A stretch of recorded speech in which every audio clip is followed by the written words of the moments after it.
آج ہم بات کرنے والے ہیں ایک ایسے وظیفہ کے بارے میں جو وظیفہ مدینہ شریف کے ایک درویش کا وظیفہ ہے، جو بہت ہی طاقتور اور مجرف وظیفہ ہے۔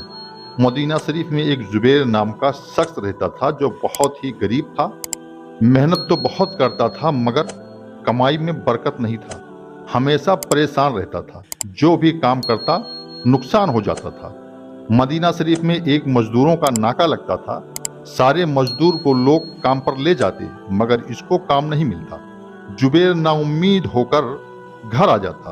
اس ناکے پر روز جاتا، کبھی کام ملتا کبھی کام نہیں ملتا۔ اسی راستے میں ایک درویش پیڑ کے سائے میں بیٹھے رہتے۔ زبیر ناکے سے لوٹ رہا تھا۔ اس دن زبیر کو کوئی کام نہیں ملا، واپس گھر کے جانب آ رہا تھا۔ اچانک زبیر کے دماغ میں ایک بات گونجنے لگی کہ کیوں نہ جا کر اس درویش سے ملا جائے جن کا چرچا پورے مدینہ شریف میں مشہور ہے۔ ہو سکتا ہے کوئی وظیفہ ہم کو بتا دیں جس کی برکت سے ہمارے زندگی میں خوشحالی آ جائے۔ یہی سوچ رہا تھا کہ درویش بابا کے پاس آ گیا اور درویش بابا کو دیکھنے لگا۔ زبیر کو دیکھ کر درویش بابا بھی مسکرانے لگے۔ ایسا لگ رہا تھا جیسے درویش بابا زبیر کا انتظار کر رہے ہوں۔ درویش بابا نے زبیر کو بیٹھنے کا اشارہ کیا۔ زبیر بیٹھ گیا۔ بابا نے زبیر کو بڑی محبت کی نظروں سے دیکھ رہے تھے۔ درویش بابا نے زبیر سے پوچھا، کیا پریشانی ہے؟ پورا واقعہ بیان کرے۔ زبیر نے جب درویش کا یہ بات سنا تو آنکھوں میں چمک پیدا ہو گئی۔ زبیر نے کہا، بابا ایسی کون سی مصیبت نہیں ہے جو ہمارے پاس نہ ہو؟ گھر میں ہمیشہ لڑائی جھگڑا ہوتے رہتا ہے، بچے بیمار رہتے ہیں، کام پر جاتا ہوں تو کام نہیں ملتا ہے۔ اس وجہ سے روز شام کو بیوی سے جھگڑا ہو جاتا ہے۔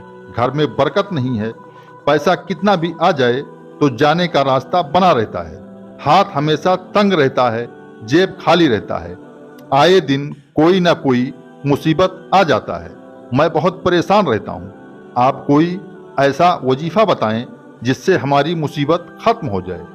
اب آپ لوگ اس وظیفہ کو غور سے سنیں اور پوری ویڈیو ضرور دیکھیں تاکہ آپ کے سمجھ میں آ جائے کہ اس درویش کے وظیفہ سے زبیر کے ساتھ کیا معاملہ پیش آیا اور زبیر ایک دہاڑی مزدور سے کیسے مکہ شریف سے اور مدینہ شریف تک کیسے بڑے بڑے تاجروں میں زبیر کا نام شمار ہونے لگا۔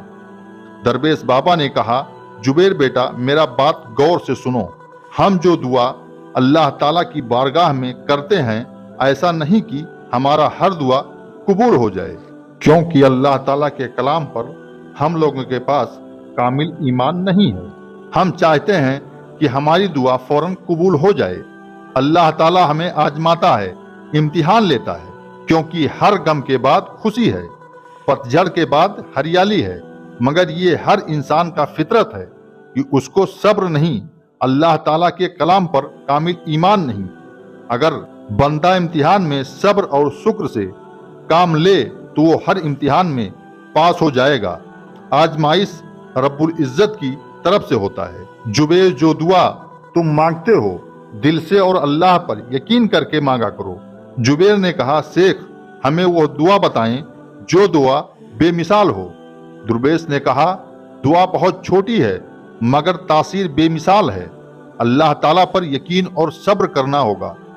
جب تم فجر کے نماز کے لیے اٹھو تو اللہ تعالیٰ پر یقین رکھو اور آج ہماری دعا بارگاہ الہی میں ضرور قبول ہوگی۔ فجر کی نماز سے فارغ ہونے کے بعد 3 بار درود شریف پڑھیں جو آپ کو یاد ہو، اور اللہ تعالیٰ کے نام کا ورد کریں جو بابرکت والا ہے۔ الرزاق 100 بار پڑھیں، یعنی پوری تسبیح پڑھیں، یعنی اول اور آخر میں درود شریف پڑھنا نہ بھولیں۔ پوری تسبیح پڑھنے کے بعد اللہ تعالیٰ کے بارگاہ میں اپنے دونوں ہاتھوں کو بلند کریں اور کہیں، یا میرے رب جو میرے نصیب میں بہتر ہو میرے قریب کر دے، اور جو مجھے نقصان دہ ہو وہ مجھ سے دور کر دے، اور مجھے صبر اور شکر کی دولت عطا فرما، اور میری رزق میں برکت ڈال دے، اور بارگاہ الہی میں رو رو کر دعائیں کریں۔ یہ وظیفہ بتا کر درویش نے زبیر کو بھیج دیا۔ زبیر اپنے گھر آیا اور فجر کا انتظار کرنے لگا۔